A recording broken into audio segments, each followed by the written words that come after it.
Ang huling chapter ng ating kwento. Thank you, love. Gusto ko, yun. Gusto kong ikasal muli sa'yo. Ikaw lang ang lalaking pagsusumpaan ko ng pag-ibig. Kahit ilang ulit tayong ikasal hindi magbabago ang nararamdaman ko. I love you. Mas lumapad ang ngiti ni Ace. I can't wait to see you walking down the aisle. My wife, I'm sure, you'll be the most beautiful bride in the world. Pagkasabi ni Ace noon ay hinalikan niya ang likod ng palad ko. Pero bago yun kailangan mo munang ligawan si nanay. Hanggang ngayon ay galit pa rin siya dahil sa ginawa mo sa akin. Ayan tuloy Team Gino na siya ikaw kasi, siguro ay nahalata naman iyon kanina ni Ace na malamig ang treatment ni nanay sa kanya. Hindi ako pwedeng messengitan ng lalaking yun. Hindi mo lang alam kung paano ako nababaliw sa isipin na magkasama kayo sa isang kwarto. But I trust you. Alam kong sa akin ka lang nagagwapuhan. Pagkasabi ni Ace ay hinapit niya ang bewang ko. Lumabas na kami ni Ace ng kwarto at doon ay bumungad agad sa amin ang umiiyak na si Gavin at Georgia na naroon sa may sala. Kondong si Georgia ni nanay at si Gavin naman ay kondong ni Nanay Barbara. Nay, anong nangyari? Agad kong nilapitan si Georgia na hawak ni nanay. Nang nagtama ang tingin namin ni nanay ay nakita ko na namumula ang mukha nito. Georgia, what happened? Tanong ko nang hindi kasi ako sinagot ni nanay. Kasi po inaway ka po ni Papa Acel, sagot ni Georgia. Baby girl, hindi ko inaaway si Mama Venus. Nag-usap lang kami saad ni Ace na sinundan agad ako dito sa may sala. Nang tiningnan ko si Ace ay nag-aalala na ang mukha nito. Napansin ko rin na napatingin siya kay Nanay Barbara. Inaway mo po si Mama, Papa Ace. Biglang singit ni Gavin na mas malakas ang iyak na. Hindi po uli tayo batibad ka po kasi inaway mo si Mama. Hey, anak hindi ko inaway si Mama, sambit ni Ace. Bigla ay naging frustrated siya. Pero sigurado naman ako na uutuin niya lang ang mga bata mamaya at mawawala na ang galit nila kung anuman yun. Narinig po namin ni Georgia na sasaktan si Mama, sabi po ni Mama, wag please. Inaaway mo si Mama, patuloy na iyak ni Gavin. Agad ba nag-init ang mukha ko dahil sa kahihiyan? Pakiramdam ko ay kulay rosas ang buong mukha ko dahil sa pamumula. Nakakahiya at narinig nila. Sandaling ungol lang iyon at napalakas pala. Mga apo, hindi sila nag-aaway. Naglalaro si Mama at Papa nyo ng acting-actingan, wag na kayong umiyak. Tahan na, saad ni nanay. Talaga po, tanong ni Georgia. Oo, apo kaya tahan na kayo. Sabi ni nanay na ang tingin ay kay Georgia at matapos ay bumaling sa amin ni Ace at pinaglipat-lipat sa amin ang tingin. Hindi ba Ace and Venus naglalaro lang kayo? Oo Gav and Georgia naglalaro lang kami ni Papa. Mamaya maglalaro din tayo, ha? Stop crying na. Mabuti at tumahan na ang dalawa. Gavin, come here biglang saad ni Ace na kukunin ang bata kay Nanay Barbara. Tumayo naman si Nanay Barbara na kanina pa nananahimik at kakaiba ang tingin kay Ace. Iho, ito na si Gavin, sambit ni Nanay Barbara. Maraming salamat po, Nanay, sambit ni Ace na binuhat agad si Gavin na ngayon ay yamakap na sa papa niya. Walang anuman, Iho, sambit ni Nanay Barbara na hindi maialis ang tingin kay Ace. Parang tila dinaanan kami ng anghel nang biglang namayani ang katahimikan. At nagkatitigan lang si Nanay Barbara at Ace. Tumikim ako, love, siya nga pala ang nanay ni Ate Amor si Nanay Barbara. Lumingon naman ako sa matanda na namagneto pa rin ang tingin sa asawa ko. Nanay Barbara, siya po si Ace, ang asawa ko. Tila ilang segundo pa ang nakalipas nang natauhan si Nanay Barbara at hindi narinig ang ginawa kong pagpapakilala. Pati si Ace ay ganun din. Pasensya na, Sir Ace bigla lang akong may naalala sa itsura mo. May kahawig ka kasi. Tao po, bigla naman na hindi na naituloy ni Nanay Barbara ang sinasabi ng biglang may kumatok. Agad na lumapit si Nanay sa may pinto matapos iupo si Georgia sa sofa. Nang binuksan ni Nanay ang pinto ay bumungad si Ate Amor na akay si Don Ramon. Agad na pinapasok ni Nanay ang mga bagong dating. Paglingon sa amin ni Don Ramon ay tila nagkulay suka ang mukha nito at parang nakakita ng multo. Barbara, sambit nito. At nang nilinggan ko si Nanay Barbara ay nakita kong tumutulo na ang luha nito na pinagpalit-palit ang tingin kay Amor at Don Ramon. Ramon.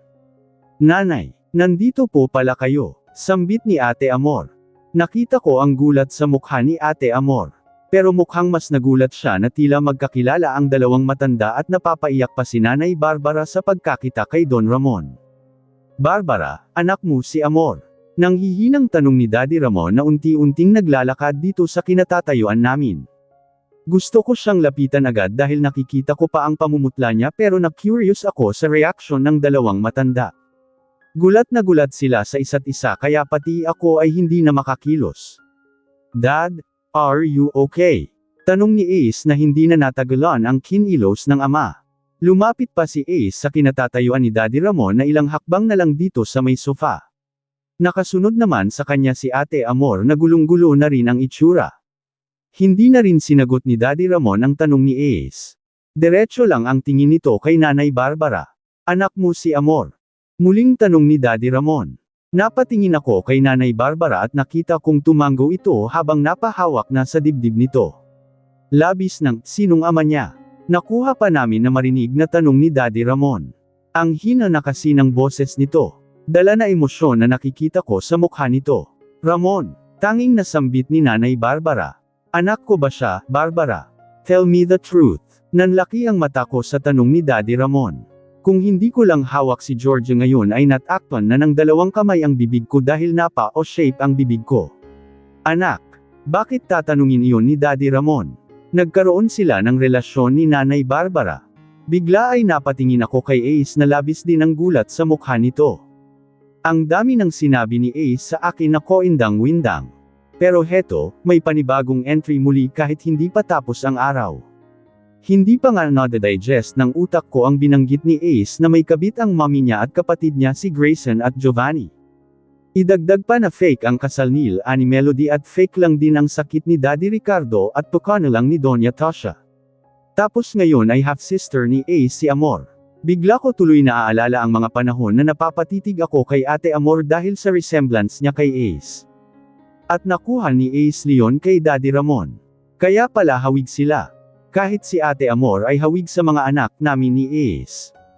Ngayon pa lang na hindi ko pa naririnig ang sagot ni Nanay Barbara ay conclusion ko na magkapatid nga talaga sila sa ama.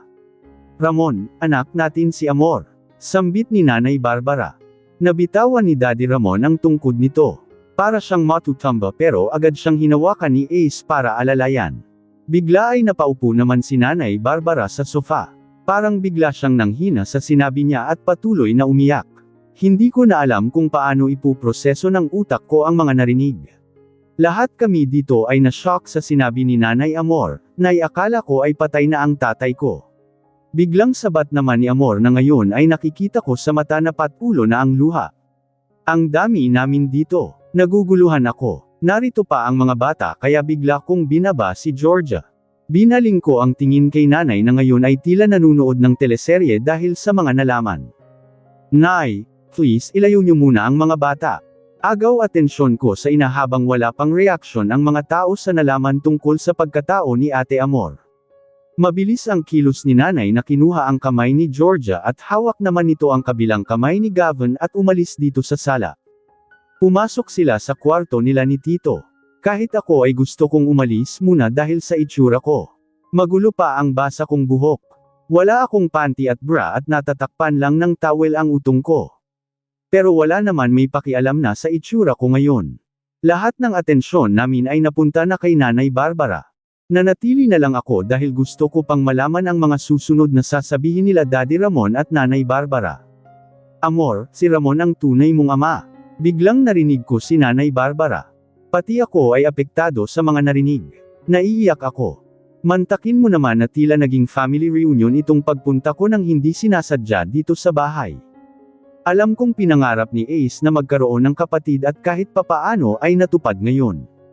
Bakit mo siya tinagaw sa akin, Barbara? Tanong ni Don Ramon na puno ng hinanakit ngayon ang boses dahil naramdaman ko ang panginginig noon. Nanay, narinig ko naman na sambit ni Amor. Ngayon ay tuluyan na itong umiiyak. Si Natasha, hagulgol ni Nanay Barbara. Tinakat niya akong papatayin si Amor kapag nagpakita pa ako sa'yo. Hindi ko kayang mamatayan pa ng anak, Ramon. Mababaliw na ako. Ang hirap ng buhay na dinanas namin pero hindi ko nagawang lumapit sa'yo at humingi ng tulong. Takot ako sa asawa mo. Hindi ko akalain na ganun kasama si Tasha. Hinayaan ko nang tumira ang mga anak niya sa pamamahay ko dahil sa guilt na naramdaman ko. Galit sa sambit naman ni Daddy Ramon. Mas napatindi pa ang kapit ni Daddy Ramon kay Ace na nakaalalay sa kanya. Dad, alam mo na may kabit si Mommy. Nakapatid ko, yung magpinsan. Naguguluhan na tanong ni Ace. Mas lumapit pa ako kay Ace at hinimas ito sa likod. Naawa ako lalo sa asawa ko dahil ang dami na nga nitong problema ay dumagdag pa sa isipin nito ang nalaman ngayon. Pero sa tingin ko naman ay matatanggap niya bilang kapatid si Ate Amor. Kaya pala iba ang treatment niya sa babae at minsan ay kahit hindi ko aminin ay nakaramdam talaga ako ng selos. Lukso ng dugo lang pala ang naramdaman nito sa babae. Anak, patawarin mo ko at hindi ko sinabi sa'yo. Matagal ko nang alam pero hindi ako kumibo. Una pa lang na alam ko na. Pero dahil alam kong nauna akong magkasala. Iniisip ko na karma ko na ang panloloko ng mommy mo. Dad, I don't know what to say. Masyadong maraming nangyari sa araw na ito. Tumingin si Ace kay Nanay Barbara at matapos ay tiningnan nito si Ate Amor. Amor, gusto ko lang na malaman mo na tanggap kita bilang kapatid. Sana matanggap mo rin ako. Ako yata ang mas mapapahagulgol sa naririnig. Ang sarap sa tainga ang acceptance ni Ace sa half-sister. Ang sarap makitang pinatawad ni Ace ang pagkakamol ng ama. Though, kahit kailan ay hindi justifiable ang cheating for me. Lalo na kay Ace na hate ang cheaters, still may puwang pa rin sa puso nito ang salitang patawad. Anak, pwede ba kitang yakapin? Bigla ay nabasag na ang boses ni Daddy Ramon. Nang tiningnan ko ito ay nakita kong umiiyak siya, tatay sambit ni Ate Amor na dahan-dahan na lumapit sa ama niya, ilang sandal ay nagyakap na si Ate Amor at Daddy Ricardo. Bumuhos lalo ang luha ko. Naramdaman ko na lang na hinipit ni Ace ang bewang ko at matapos ay pinaharap ako sa kanya at pinunasan ang mga luha ko. Anak, patawarin mo ako at hindi kita naprotektahan. Narinig kong sambit ni Daddy Ramon sa anak. Bomba! May bomba! Malakas na sigaw ng kung sino sa labas dahilan mainto ang sasabihin ni Ate Amor. Boom! Isang malakas na pagsabog ang narinig naming lahat sa may labas lang mismo ng bahay namin. Ilang sandali lang ay naramdam ko na lang ang mga tumamang kung ano sa akin at napahiga kami ni Ace sa sahig. Tumama ang ulo ko kung saan dahilan para mawalan agad ako ng malay. Venus! Venus love! Wake up! Naririnig ko ang boses ni Ace habang tinatapik ang pisngi ko. Gusto niya lang akong gisingin at nagkamalay nga ako dahil nararamdaman ko ang sakit ng hampas niya sa pisngi ko at lakas ng sigaw niya.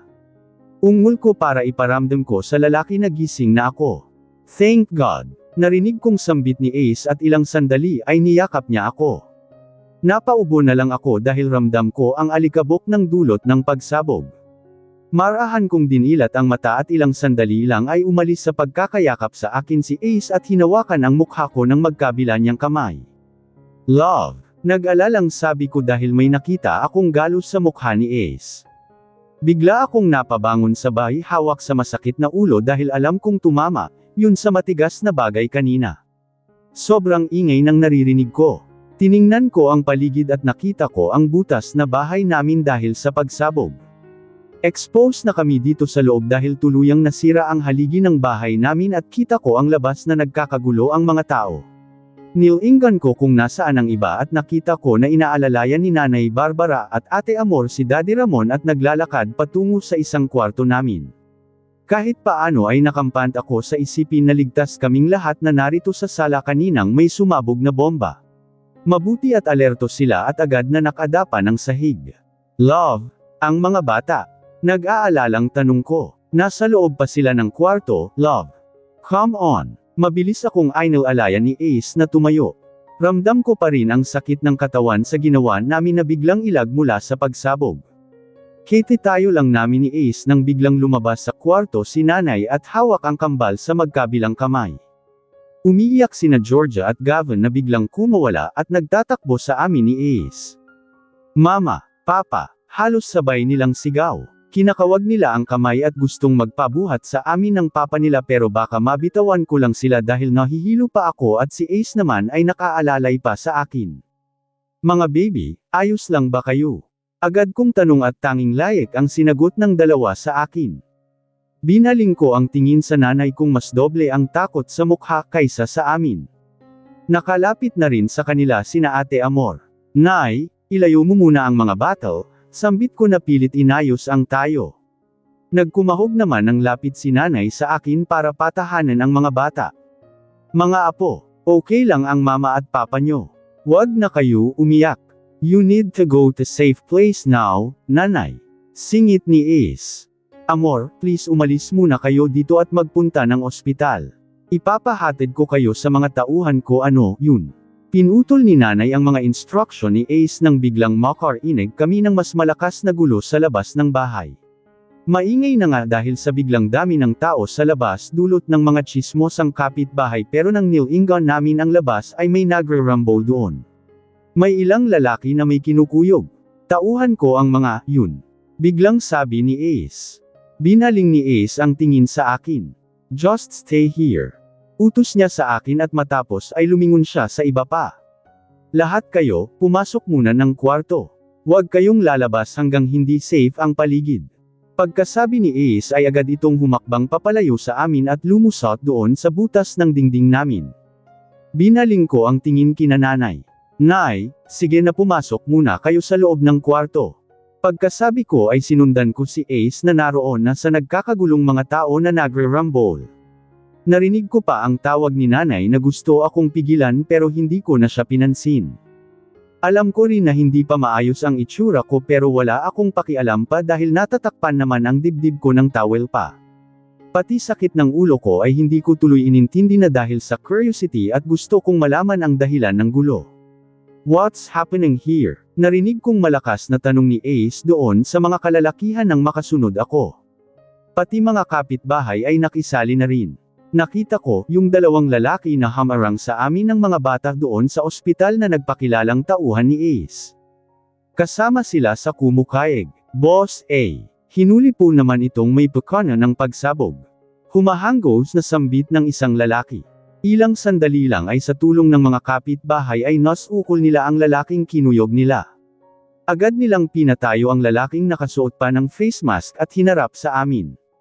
Sino ka? Galit na tanong ni Ace. Ako naman ay biglang napatikip ng bibig ng parang pamilyar ang mata ng lalaki. Sumagot kal, sigaw ng isang tauhan ni Ace. Hindi makakawala ang lalaki dahil inilagay na ang magkabilang kamay nito sa likuran at may lalaking nakahawak doon. May lalaki pang nakahawak sa magkabilang gilid nito at napapalibutan kami ng maraming tao. Nang ayaw sumagot ang lalaki ay marahas na tinanggal ng tauhan ni Ace ang face mask ng lalaki at doon nagulat na lang ako nang mapagsino ang may salarin ng pagsabog. Anton. Napalakas ang pagkakasambit ni Ace sa pangalan ng lalaking hindi makatingin ng derecho sa amin, Kuya Anton. Bakit mo ginawa yun?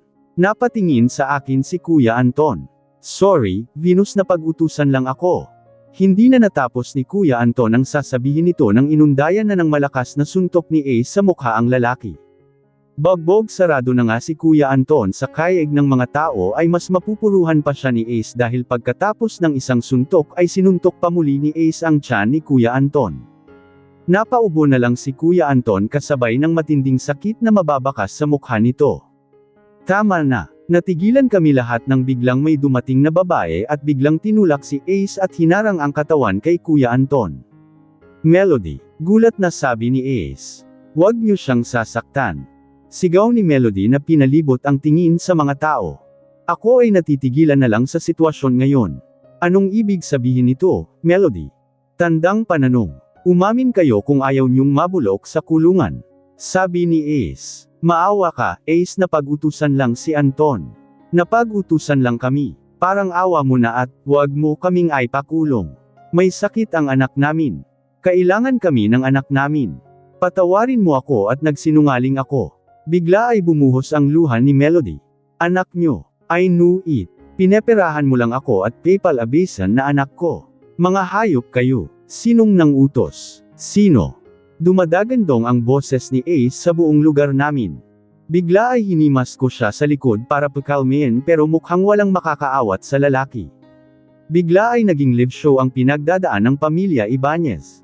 Natahimik ang mga tao at tila nanunood ngayon ng shooting ng pelikula.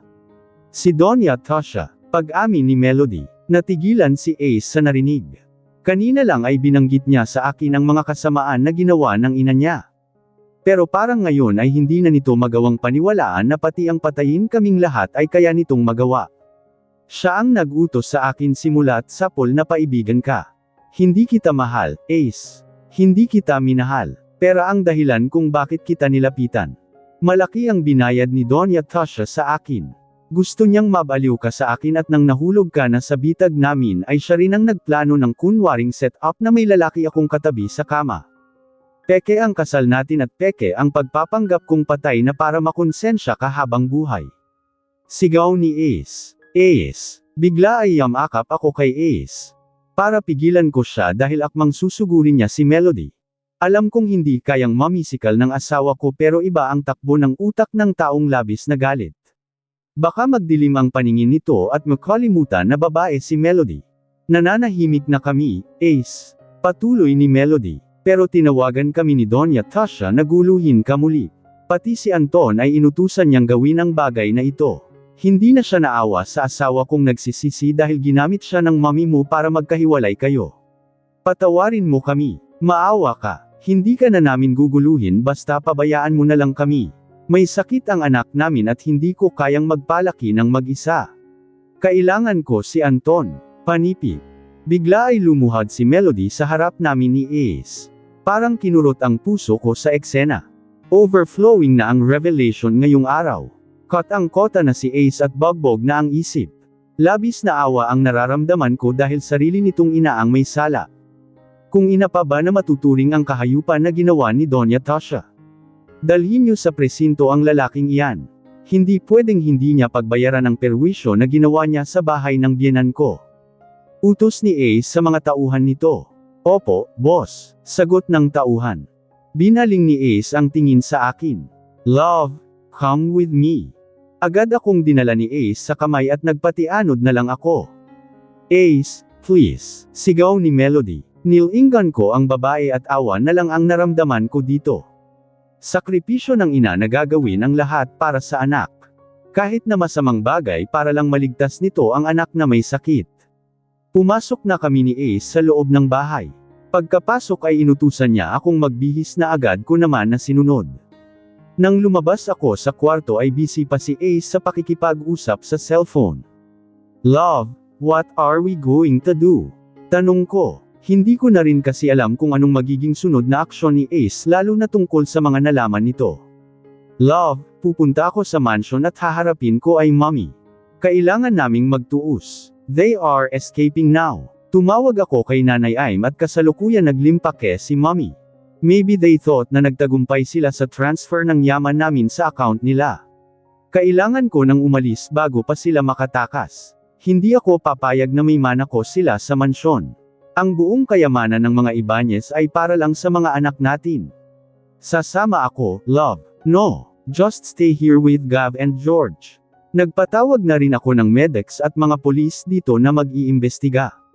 Ipapaasikaso ko sa mga tauhan ko para lumipat muna sina nanay sa rest house. Panipig. Gusto kong sumama sa iyo Ace, please. Gusto kong ipamuka sa ina mo na siya ang may kasalanan kung bakit namatay si Lola. Kung hindi niya tayo pinaghiwalay ay hindi mamamatay si Lola. Nagmamadali na si Ace. Kaya wala na itong panahon na makipagtalo sa akin. Sinama niya ako at nagmamadaling nagbiyahe patungo sa mansyon. Halos patakbuhin ni Ace ang sinasakyan namin para lang makarating ng maaga sa mansyon. Hello, Attorney Mendez. Nakalap na ba lahat ng ebidensya laban kay Grayson at Giovanni? Narinig kong tanong ni Ace nang may tinawagan ito habang nagmamaneho. Very good. Magpatawag na rin kayo ng pulis dahil papatakas na sila ngayon. Maautoridad na utos ni Ace sa kabilang linya at matapos ay pinatay niya na ang tawag. Ace, may sumusunod sa atin. Kanina pa, saad ko matapos nitong makipag-usap kay attorney. Bigla ay napatingin naman sa rearview mirror si Ace. That's that car. Hindi na dapat sila sumunod. Inis na wika ni Ace. Pero hinayaan na lang ni Ace sina Daddy Ramon at nagpatuloy sa pagdadrive dahil ilang sandali ay mararating na namin ang mansyon. Na makarating kami sa mansyon at pinapasok naman kami ng isang kasambahay na nagbukas ng gate. Kisenyeran ng namin ang sasakyan ni Daddy Ramon na ipinasok din ang kotse. Dad, bakit pa kayo sumunod? Dapat nagpunta na kayo ng ospital. Ako na ang haharap kay Mommy. Sambit ni Ace nang nakababa na kaming lahat dito sa parking. Kasama na Daddy Ramon sina Ate Amor at Nanay Barbara. Mukhang magtutuos na talaga at hindi na mapipigil pa kaming ginawa ni Doña Tasha ng kasalanan. Kailangan ko siyang harapin, iho. Mariing wika ni Daddy. Wow! Family reunion. Biglang sabi ni Doña Tasha na lumabas mula sa kung saan at nagpunta rito sa parking kaya naabala ang pag-uusap ni Ace at Daddy Ramon. Nakaposter ito at may dalang shoulder bag kaya halatang paalis na ito. Mom! Tasha! Halos sabay na banggit ni Daddy Ramon at Ace. Where are you going, Mom? Tatakas matapos mo kaming pagtangkaan na patayin. Tandang pananong. Sarkastikong tanong ni Ace. Pero wala man lang reaksyon si Doña Tasha at pinasadan kami ng tingin lahat, panahon na siguro para tigilan ko ang pagpapanggap Ace Brian. Matapang na sabi ni Doña Tasha. What do you mean, Natasha? Singit ni Daddy Ramon. Tutal ay nasa akin na lahat ng kayamanan ng mga Ibanez, panahon na para aminin ko lahat ng ginawa ko. Nakangisi na sabi ni Doña Tasha. Alam ko na, Mommy. May kabit ka at anak mo ang dalawang hayop na magnanakaw na, yun. Pati ang ginawa mo kay Daddy na palabesan na may taning ang buhay niya at pananakot mo sa Mommy ni Amor. Sigaw ni Ace. Don't dare to call me, Mommy, anymore. Ace Brian, hindi mo ba alam kung gaano ako nasusuka kapag tinatawag mo akong, Mommy? You're not my son. Bigla ay natakot ako sa itsura ni Doña Tasha na nanlalaki ang mata sa galit. What do you mean, Natasha? Biglang naguguluhan na tanong ni Don Ramon. Anak mo siya sa malanding waitress na, yan. Dinuro ni Doña Tasha si Nanay Barbara. Tila hindi naman makapaniwala ang lahat sa narinig mula kay Doña Tasha. Patay ang anak natin Ramon ng pinanganak ko. Ninakaw ko ang anak niyo ng kabit mo para palabesan na anak natin at si Ace Brian ang batang iyon. Namatay ang anak natin, Ramon. Alam kong tuluyan mo akong iiwan kapag nalaman mo kaya tinago ko ang pagkamatay ng anak natin at ninakaw si Ace mula kay Barbara. Sambit ni Doña Tasha na biglang tumulo ang dyuha na agad nitong pinahid. Tasha, totoo ba ang sinabi mo? Mahinang tanong ni Don Ramon. Hindi siya makapaniwala. Anak ko si Ace. Hindi patay ang anak ko. Bigla ay nakita ko ang nanghihinang si Nanay Barbara na hindi makapaniwala sa narinig. Agad siyang dinaluhan ni Amor dahil parang mahihimatay na ang matanda. Tasha, paano mo naisakmura ang mga pinaggagawa mo? May puso ka pa ba? Kuyum ang kamao na tanong ni Daddy Ramon. Napahawak na lang ako sa dibdib at hindi kinakaya ang mga narinig. Nang tiningnan ko si Ace ay parang hindi nagsisink in sa utak niya ang narinig. Paano? Tinatanong mo kung paano, Ramon? Mahina hanggang sa pasiga na tanong ni Doña Tasha. Hayop ka. Minahal kita pero niloko mo ko. Nambabae ka. Patawarin mo ako, Tasha, alam kong walang kapatawaran ang ginawa ko sa'yo. Pero bakit pati ang bata ay dinamay mo? Bakit pati ang mga anak ko ay nagdusa? Sana ay ako na lang. Puno ng emosyon ang pagkakasabi ni Daddy Ramon to the point na tumulo ang luha nito. Pinanggako ko sa namatay natin na anak na hindi magiging maligaya sa buhay ang anak niyo ni Barbara, Ramon. Kaligyahan ko na nakikitang nasasaktan ang mga anak mo. Tasha, bigla ay napaluhod na lang si Daddy Ramon. Agad siyang dinaluhan ni Ace na lumuhad din at hinawakan ng ama. Ako naman ay natuod na lang sa kinatatayuan at pinanood sila. Hindi ko alam kung paano magre-react. Pero nagpapasalamat na rin ako, Ramon. Dahil sa panloloko mo ay natagpuan ko ang tunay na nagmahal sa akin. Ang ama nila Gio at Gray. Alam kong mas mahal ko siya pero mahirap lang siya kaya kinailangan pa rin kita, Ramon. Trinabaho naming mag-iina kung paano namin makakamkam ang yaman mo. Patuloy ni Doña Tasha. Ang sama mo. Biglang singit ni Ace na nanilisik ang mata. Oo, alam ko, Ace Brian. Sa sobrang sama ko ay nagdidiwang ako sa sinapit niyong magkapatid. Patuloy ni Doña Tasha at tumingin kay Amor. Ikaw, Amor. Sinadya kong mahulog ka sa dati mong asawa na binugbog ka. Binayaran ko ang lalaking iyon para gawin kang battered wife at iwanan ka. Tignan lang natin kung may makagusto pa sa mahirap na single mom na gaya mo. Hayop ka, galit na sabi ni Nanay Barbara. Sinira mo ang buhay ng anak ko. Humagulgol si Nanay Barbara na ikinatuwa pa ni Doña Tasha. At ikaw, Ace. Binaling naman ng matanda ang tingin kay Ace. Matapos mong mabaliw dahil sa panloloko ni Melody na gawa-gawa ko lang. Hindi ko na ginusto na mag-asawa ka pa. Pero nang nakita ko kung paano mo kinalinisan si Venus ay inutusan ko si Anton na isagawa na magtabi kayo sa isang kama at pilitin na magpakasal. Gusto kong araw-araw na makita ko kung paano magalit na kinasal ka sa babaeng kinalinisan mo. Mahabang sabi ni Doña Tasha. I hate you, singit na sabi ni Ace. Pero nagkamali ako. Patuloy ni Doña Tasha. Hindi ko akalain na matutuluyan kang ma-inlove sa babaeng kalahati lang ng edad mo. Kaya nang nakikita kong masaya ka sa piling ni Venus ay nanibugho ako. Hindi ko maatim na nakikita kang ngumiti. Ayokong maging masaya ka. Nagplano kami ni Grayson na palabisan na manloloko si Venus na agad mo naman na pinaniwalaan. Masaya na ako na sa loob ng 5 taon ay nagdusa ka. Minahal kita, Mommy, kahit hindi ko maramdaman ang pagmamahal sa'yo. Kaya pala lagi akong umaamot ng atensyon. You're not my real mother. Sinira mo ang buhay ko at inilayo sa tunay kong ina. Ace, nasambit ko sa kabila ng pakikinig sa kanila. Wala na akong masabi. Ako mismo ay napahagulgol dahil nakita ko ang itsura ni Ace habang nakaluhod pa rin siya at alalay ang daddy niya. Kulang na lang ay tumulo ang luha nito sa mga narinig. Kung sa akin nangyari ang nangyari sa asawa ko ay hindi ko alam kung paano pa kakayanin na malaman na hindi ko totoong ina ang kinalakihan ko. 41 years old na si Ace, 41 years siyang nabubuhay sa kasinungalingan. Hindi lang yun, pati si Ate Amor, sinira ni Doña Tasha ang buhay. Mas mahaba ang panahon na nagdusa siya kesa mas naging masaya siya. Dahil, yun sa mga taong kagaya ni Doña Tasha na hindi kayang magpatawad. I will go now. Magsama-sama kayong pamilya. Palem ni Mommy Tasha na lumapit sa pinto ng sasakyan nito at akmang bubuksan ang kotse. No, you can get away with this, Mom. Kailangan mong pagbayaran lahat ng mga kasalanan mo sa akin, sa kapatid ko, sa ina ko, kay Daddy at pati na rin kay Venus. Baka pati ang tangka na pagdukot kay Georgia ay ikaw rin ang may gawa. Tandang pananong. Ngumiti lang si Doña Tasha na parang demonyo. Bigla ka na yatang tumulino, Ace Brian. Pati pala ang pagpapadukot ko sana sa anak mo ay nalaman mo na rin. Oo, ako nga ang dahilan kung bakit nasaktan ang anak mong babae. I'm just trying to get rid of them. Be thankful na tatanggat ang inutusan ko at hindi nila nakuha ang isa sa anak mo. Magiging balakid sa mga plano namin na ilang taon namin na pinagpagyeran ng mga anak ko ang paglitaw ng mga anak mo. Sa amin mapupunta ang kayamanan ng mga Ibanez na kabayaran sa lahat ng panloloko sa akin ng ama mo. Huwag kang mag-alala, hindi ko naman binalak na patayin ang mga anak mo, gusto ko lang maranasan nila ang naranasan mo at ipamimigay ko sana sila ampunan.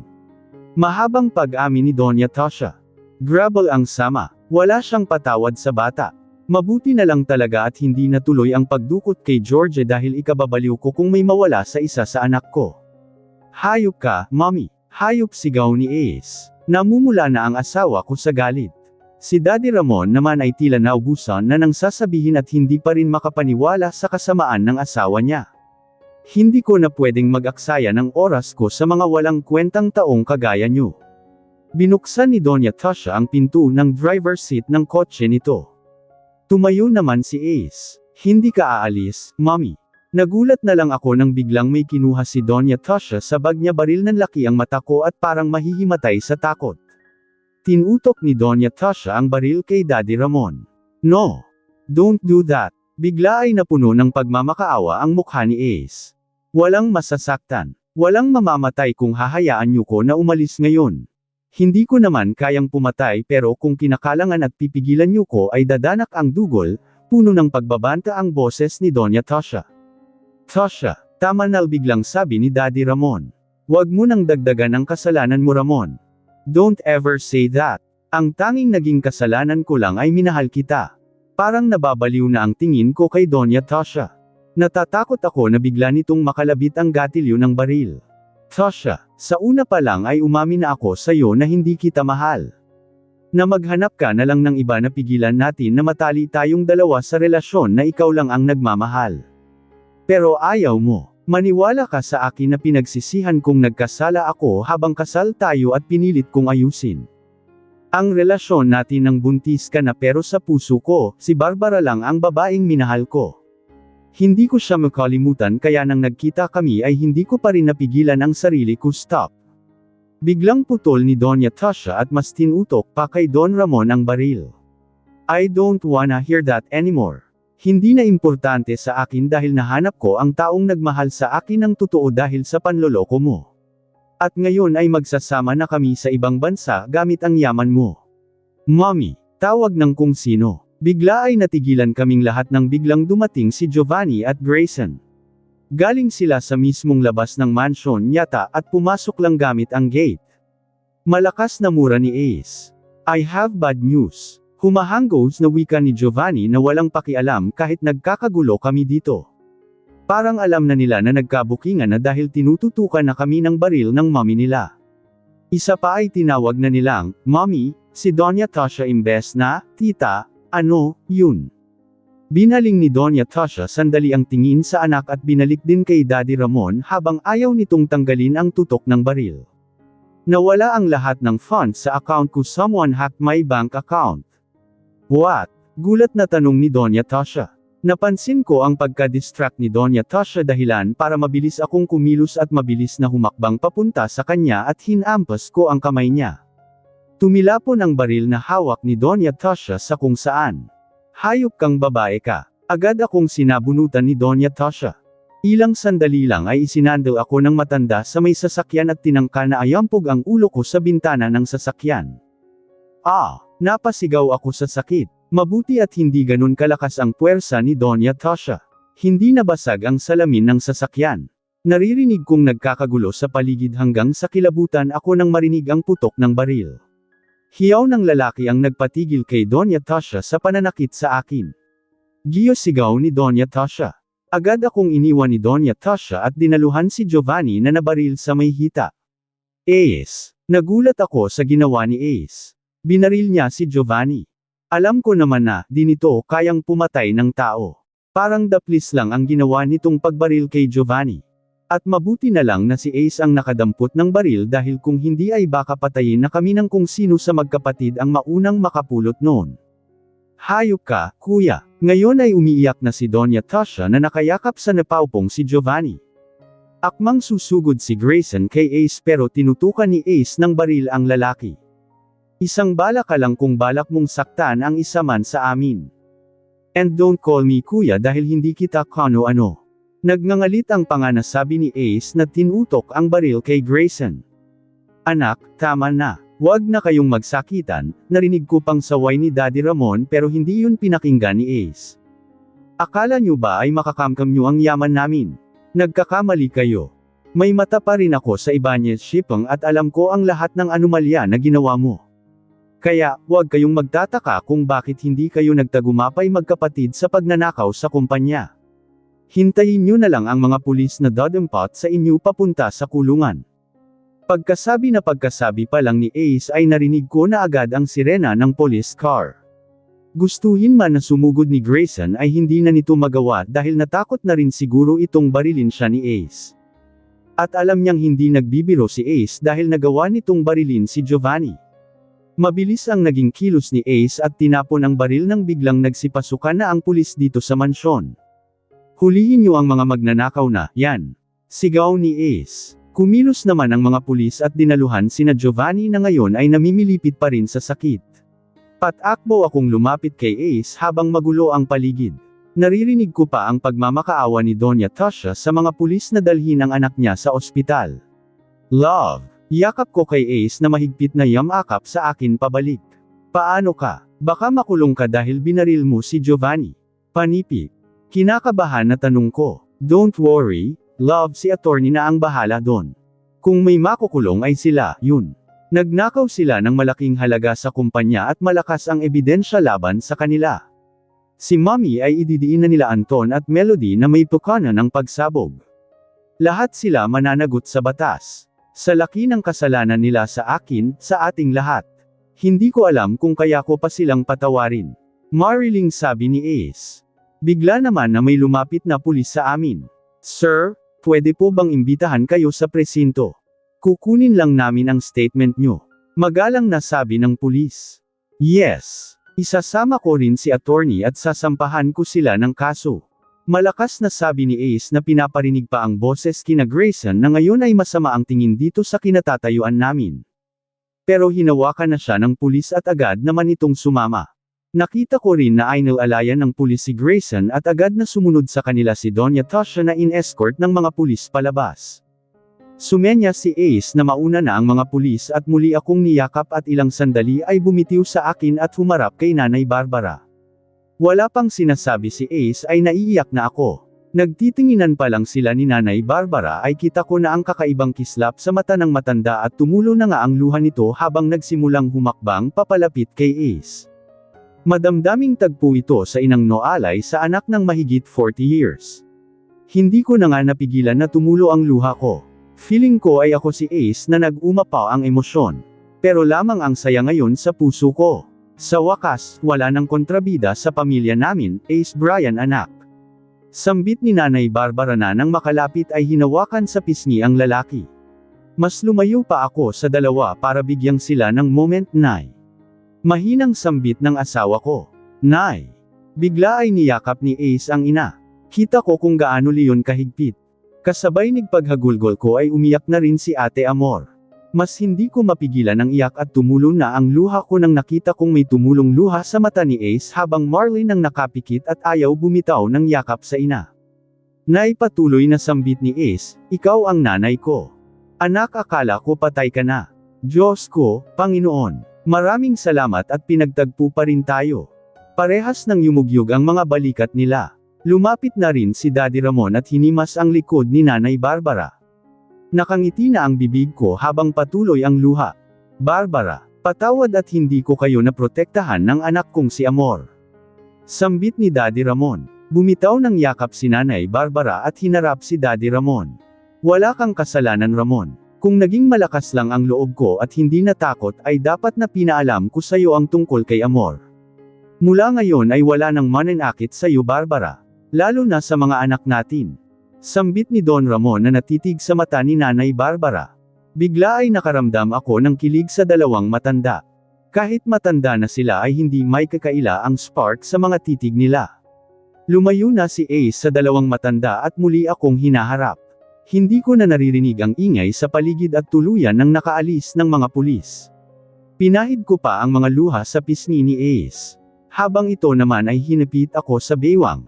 Love, pupunta lang ako sa presinto para mag-asikaso sa pagpapakulong kina Mommy. Samahan mo muna sina Daddy. Hindi ba ako pwedeng sumama sayo?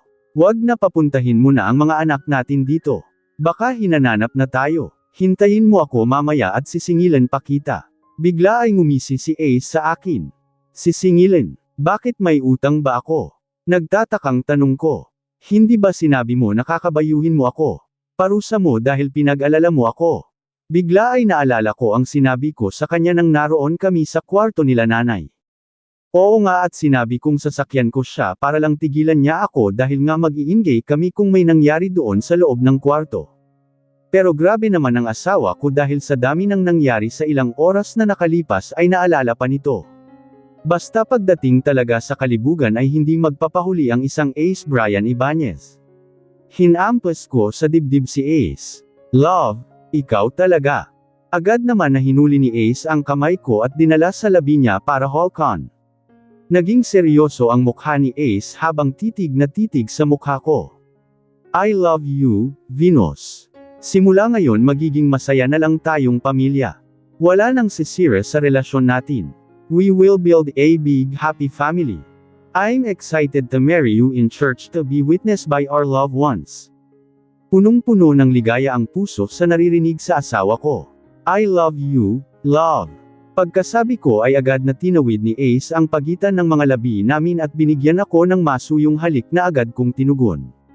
Nawalan na kami ng pakialam sa paligid at hindi na alintana ang mga matang nakatingin sa amin. Simula ngayon ay magsasama na lang kami ni Ace ng payapa at wala nang hadlang sa pagsasama namin. Hindi magtatagumpay ang kasamaan, hindi maging masaya ang masamang tao. Ano ang maaring gawin ng mag-asawa upang makasiguro na magtatagal ang kanilang pagsasama? Ang una at pinakamahalangang paksa ay patungkol sa pagsunod at sa kanyang salita. Ito ay isang prinsipyo na dapat ay sinusunod bago pa magpakasal. Sa mga mananampalatayang ipinanganak na muli, ito ay nangangahulugan na hindi magsisimula ng isang malapit na kaugnayan kanino man sa hindi mananampalataya. Huwag kayong makipamatok ng kabilang sa mga di nagsisisampalataya, sapagkat anong pakikasama mayroon ang katwiran at kalikwan? O anong pakikasama mayroon ang kaliwanagan sa kadiliman? Kung ang prinsipyong ito ay susundin, makakaligtas sila sa maraming sama ng loob at paghihirap sa kanilang buhay mag-asawa. Ang iyong asawa ang iyong kakampi at kasanggahabang buhay, at hindi dapat maging kaaway sa loob at labas ng bahay. Malalaman mo na masaya ang pagsasama ng mag-asawa kung may respeto, tiwala, at hindi pinag-aawayan ang pera. Imbis na tumingin at mainggit sa relasyon ng iba, sikapin nating tignan kung anong meron tayo na wala sila. Dahil wala nang mas jackpot pa sa mag-asawang nagmamahalan, may respeto, at kontento na sa isa't isa. Respeto sa asawa, pinakamahalagang bagay na dapat meron ang mag-asawa. Para manatiling payapa ang inyong pagsasama. Pagmamahal, respeto, tiwala, at pag-prioritize sa pamilya yan, ang mga kailangan para tumatag ang pagsasama ng mag-asawa.